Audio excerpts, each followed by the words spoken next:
العلم هو النور الهادي والمفتاح لكل الخير من يريد الله به خيرا. بسم اللہ الرحمن الرحیم اللہم صلی وسلم وبارک علی سیدنا مولانا محمد وآلہ وصحبہ اجمعین. باب فی الاستتار عند الحاجہ. وبه قال حدثنا قتیبہ قال حدثنا عبد السلام بن حرب عن العامش عن انس قال كان النبي صلى الله عليه وسلم اذا اراد الحاجة لم يرفع ثوبه حتى يدنو من الارض.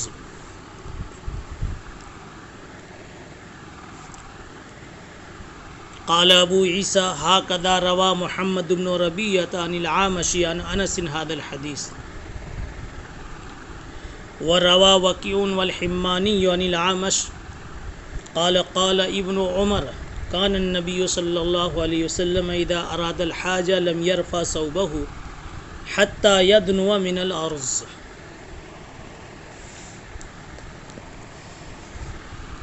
عنوان ہے قضاء حاجت کے وقت پردے کا اہتمام کرنے کا بیان. ایک ہے ستر اور ایک ہے استتر.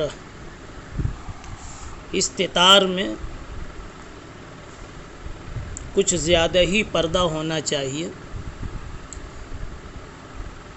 باب کا حاصل ہے کہ استنجا کے لیے چاہے استنجا چھوٹا ہو یا بڑا ہو جہاں وہاں نہیں بیٹھ جانا چاہیے.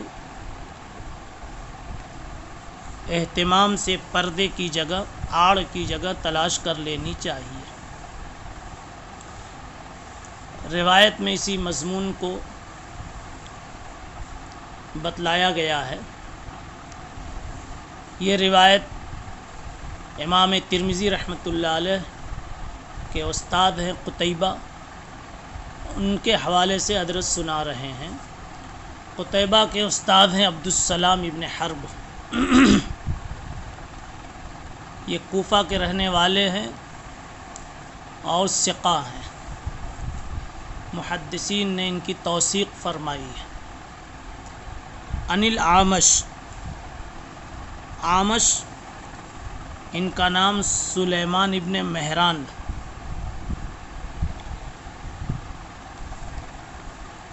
عامش ان کو اس لیے کہتے ہیں کہ عامش کا معنی عربی میں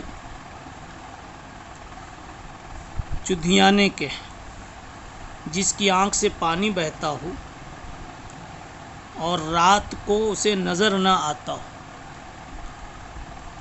ان کی آنکھوں میں یہی شکایت تھی، اس لیے عامش کے لقب سے تعارفاً یہ مشہور ہے.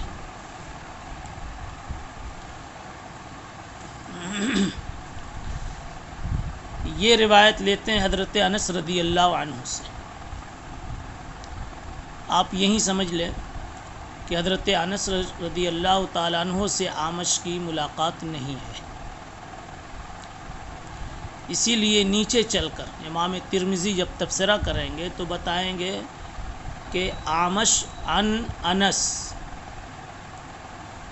یہ جو روایت ہے یہ مرسل ہے، یعنی بیچ میں کوئی اور واسطہ ہے جو غائب ہے.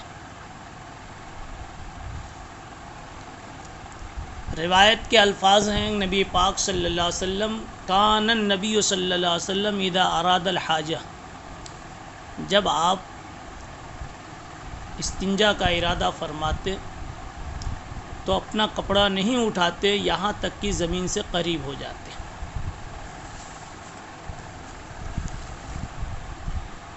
بات بالکل واضح اور صاف ہے کہ شرمگاہ کا کشف یہ خلاف اصل ہے. اصل اس کا ستر ہے. اب جب خلاف اصل ہے تو ضرورت کے لیے ہوگا. تو اب جب ضرورت ہو، جتنی ضرورت ہو اتنا ہی کشف ہونا چاہیے. اس لیے آدمی جب استنجا کے لیے بیٹھے تو پہلی بات تو یہ ہے کہ پردے کی جگہ تلاش کرے تاکہ بے پردگی نہ ہو، کسی کی نگاہ نہ پڑے ستر کی جگہ پر۔ اور دوسرا ادب یہ ہے کہ جیسے ہی زمین کے قریب ہوتا جائے ویسے وہ کپڑا اٹھاتا جائے، بالکل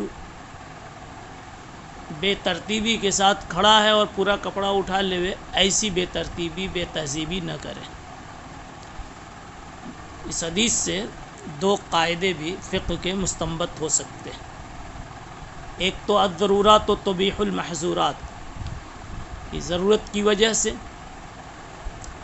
کشف کی اجازت دی گئی، اور دوسرا قاعدہ الضروری یتقدر بقدر الضرورہ، جتنی ضرورت اتنے ہی اٹھانا چاہیے۔ بلکہ ایک تیسرا بھی قاعدہ حتی یدنو من الارض سے نکلتا ہے کہ الضروری یتوقت بوقت الضرورہ، ضرورت کے وقت ہی آدمی کو اس اجازت سے فائدہ اٹھانا چاہیے۔ ضروری جو چیز ہوتی ہے وہ ایک عارض کی وجہ سے جائز قرار دی جاتی ہے، تو الضرورات تبیح المحظورات، الضروری یتقدر بقدر الضرورہ، الضروری یتوقت بوقت الضرورہ، یہ تین قاعدے یہاں سے مستنبط ہوتے ہیں۔ قال ابو عیسیٰ ھکذا روا محمد بن ربیعہ عن الاعمش، اعمش سے پیچھے عبدالسلام ابن حرب نے لیا تھا، اور یہاں اعمش سے لینے والے محمد ابن ربیعہ، انہوں نے بھی ایسے ہی حدیث کو سنایا ہے کہ اعمش ان انس،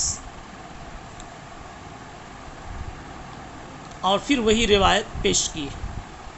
پھر امام ترمذی فرماتے ہیں وَرَوَى وَكِيعٌ وَالْحِمَّانِ عَنِ الْأَعْمَشِ، اعمش سے لینے والے یہ دو شاگرد اور وکی اور حمانی، لیکن اعمش کے بعد جو نام لیا ہے وہ ابن عمر کا، گویا اوپر اعمش نے انس کا نام بتایا اور اس میں ابن عمر کا نام،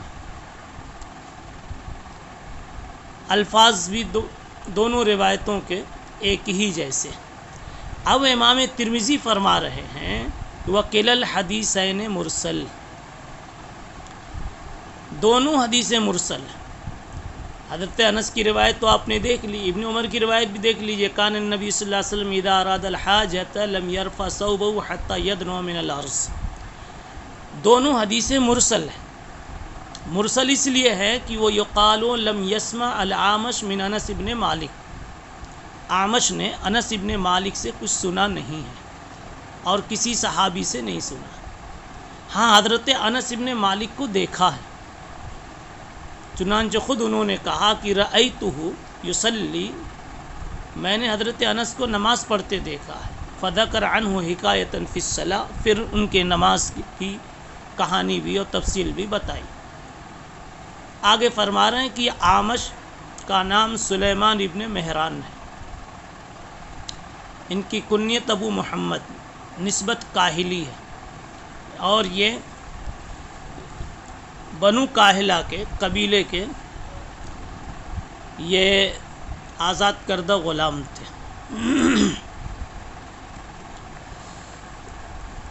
پہلے زمانے میں ایسا ہوتا تھا اس دور میں کہ جس قبیلے کے لوگ کسی غلام کو آزاد کرتے تھے تو یہ آزاد ہونے کے بعد یہ شخص اس قبیلے کا ایک فرد مانا جاتا تھا، اور فرد اس طرح مانا جاتا تھا کہ اس کی پوری دیکھ ریکھ وہ لوگ کرتے تھے، اس کی خوشی غمی میں، اس کے رنج و راحت میں پورے طور پر شریک ہوتے تھے۔ جہاں جہاں جب جب تعاون کی ضرورت پڑتی تھی ان کا پورا تعاون بھی فرماتے تھے۔ اس لیے ایسے مسلمان ہونے والے مسلمان ہوتے تھے یا آزاد ہونے غلام جو ہے یہ آزاد ہوتے تھے تو ان کو پریشانیاں لاحق نہیں ہوتی تھیں۔ آج کے دور میں دیکھا جاتا ہے اگر کوئی نیا مسلمان ہو گیا تو اس کا کوئی پوچھنے والا پرسان حال نہیں ہوتا، اس لیے مسلمان ہونے کے بعد کافی اس کو پریشانیاں بھی پیش آتی ہیں، تو جس کے نتیجے میں پھر مسلمان بننے والوں کی تعداد بہت تھوڑی رہ جاتی ہے. اس پر بھی توجہ دینی چاہیے. اب ایک بات فرما رہے ہیں امام ترمذی رحمۃ اللہ علیہ، اس کو جاننا ہے. کہتے ہیں وہ قال العامش کان ابی حمیلا فورثہ مسروق.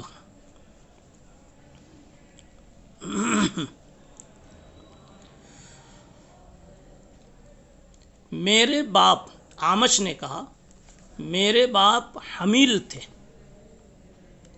تو مسروق نے ان کو وارث بنایا.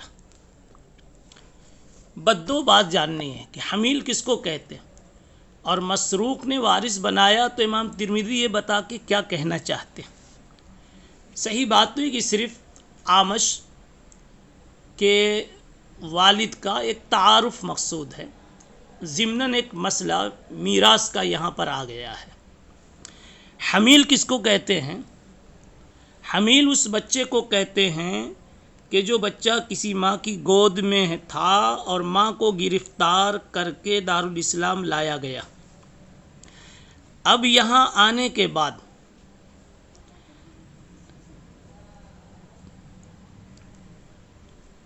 وہ اپنے بچے کو اس کے باپ سے نسب اس کا ثابت کر سکتی ہے یا نسب ثابت نہیں کر سکتی. مگر یہ جو بچہ اٹھا کر کے وہاں سے یہاں لایا گیا، لائے ہوئے کو حمیل کہتے. آگے مسئلہ یہ ہے کہ یہ بچہ اپنے باپ کی میراث پائے گا کہ نہیں.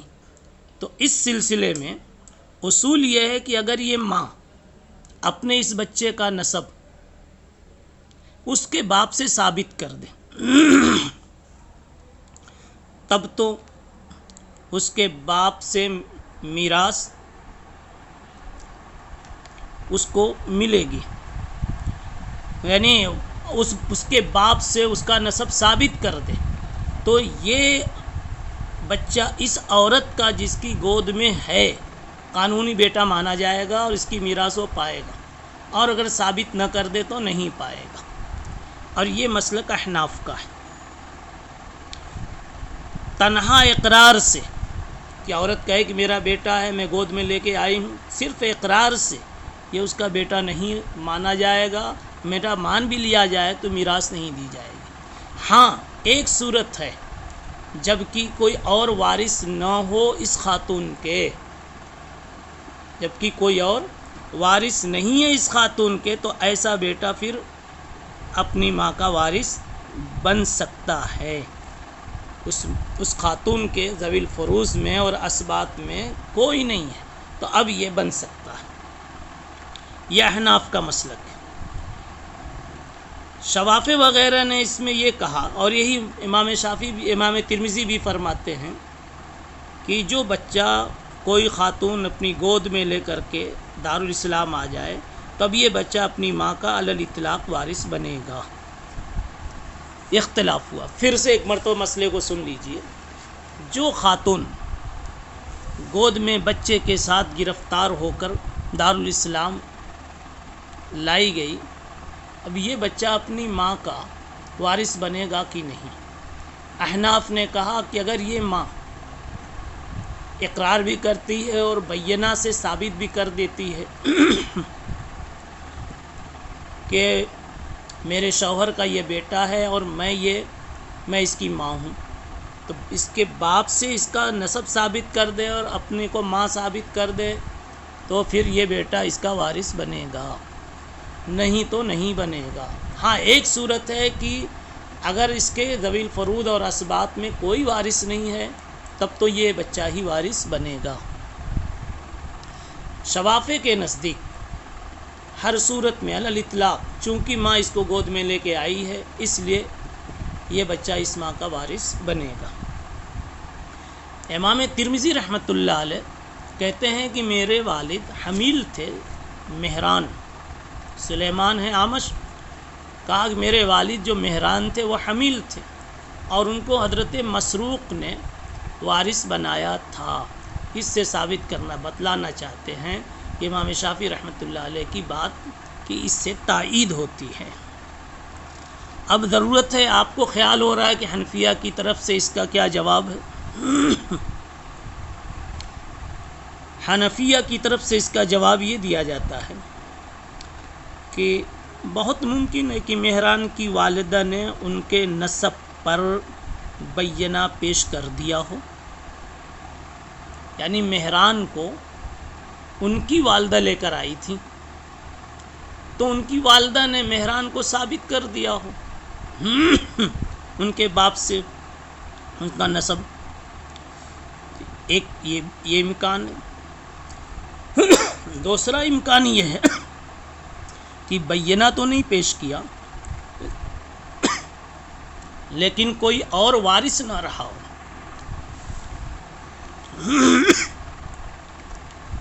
تو ان دونوں صورتوں میں حنفی مسلک کے مطابق بھی وارث بننا صحیح ہو گیا۔ اس لیے مسروق کا فتویٰ حنفیہ کے خلاف نہیں ہوا، اور بالفرض مان لو کہ بینہ بھی پیش نہیں کیا اور دوسرے وارث کے ہوتے ہوئے بھی مسروق نے ان کو وارث بنا دیا، دوسرے ورثہ بھی تھے، تو کہا جائے گا کہ زیادہ سے زیادہ مسروق کا ایک فتویٰ ہے اور یہ تابعی ہیں، صحابی نہیں ہیں، لہذا امام ابو حنیفہ رحمۃ اللہ علیہ کے فتوے کے خلاف یہ چیز حجت نہیں بنے گی۔ لیکن امام ابو حنیفہ بھی تابعی ہیں، یہ ان کا فتویٰ اور ان کا اجتہاد ہے، اور امام ابو حنیفہ رحمۃ اللہ علیہ کا اپنا اجتہاد ہے، ان کے فتوے سے اس کو منقوض نہیں کیا جا سکتا، بلکہ حنفیہ کا جو موقف ہے وہ موطا امام محمد کی ایک روایت سے مؤید بھی ہوتا ہے۔ اس میں حضرت عمر رضی اللہ عنہ کا ایک اثر ہے کہ انہوں نے بینہ کے بغیر حمیل کے ثبوت نسب کو ممنوع قرار دیا۔ ہاں کہ بینہ نہیں ہے اور کوئی لے کر کے دارالاسلام میں اپنی گود میں آوے تو اس حمیل بچے کو اس لانے والی خاتون سے اس کا نسب بغیر بینے کے نہیں مانا جائے گا۔ اب اگر آپ مسروق کا فتویٰ پیش کرتے تو موطا امام محمد میں حضرت عمر کا یہ فتویٰ ہے، اور ظاہر سی بات ہے کہ مسروق تابعی ہیں، حضرت عمر صحابی ہیں، اس لیے اس سے مسلک حنفی پر کوئی اثر نہیں پڑتا، بلکہ حضرت عمر کے فتوے سے اس کو تائید ہوتی ہے۔ مسروق ابن الاجدہ، ان کا نام مسروق رکھا گیا۔ ارباب رجال نے بتلایا ہے کہ اصل میں بچپن میں ان کو کسی نے اغوا کر لیا تھا، یہ غائب کر دیے گئے تھے، تو وہاں سے ان کا لقب پڑ گیا مسروق، تو مسروق ابن الاجدہ کے نام سے، مسروق کے نام سے یہ مشہور ہو گئے۔ اس باب کا حاصل جو تھا وہ آپ کے سامنے پیش کر دیا گیا ہے کہ آدمی استنجا کے لیے باپردہ جگہ کا اہتمام کرے، جہاں وہاں نہ بیٹھ جاوے، اس لیے کہ اس میں کشف عورت کی نوبت آتی ہے، اور کشف عورت بلا ضرورت جائز نہیں ہے۔ سبحان اللہ بحمدہ، سبحان اللہ۔ السلام عليكم. لا تنسوا الاعجاب بالفيديو والاشتراك في القناة تشجيعا لنا لنستمر بنشر المزيد إن شاء الله.